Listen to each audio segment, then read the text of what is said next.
Hai, Assalamualaikum. Hari ini saya nak kongsikan satu resepi iaitu daging dendeng. Daging yang lembut, digoreng garing, disalut dengan sambal pedas, wangi, memang membuka selera.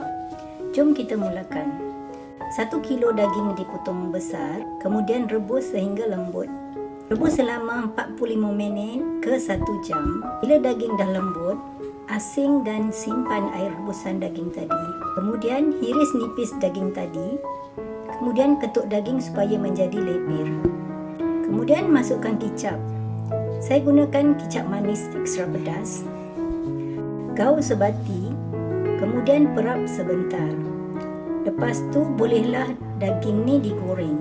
Goreng dengan api yang perlahan, sebentar saja. Sebab daging ni dah direbus tadi.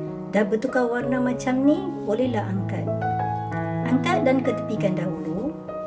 Seterusnya kisar bawang besar, bawang putih, halia serai. Seterusnya guna minyak yang sama, kurangkan sedikit. Tumis bahan-bahan kisar tadi, kemudian masukkan cili kisar. Kacau sebati. Masak sehingga pecah minyak. Kemudian masukkan air rebusan daging agak-agak dalam 1 cawan. Kemudian masukkan 1 cawan kicap. Kacau sebati. Lepas tu masukkan daun 5 purut. Masukkan cili merah, kacau sebati lagi, masukkan gula, sedikit garam, kemudian masukkan air asam jawa. Lepas tu bolehlah masukkan daging. Kacau sebati. Daging dendeng dah pemasak. Selamat mencuba. Terima kasih kerana menonton.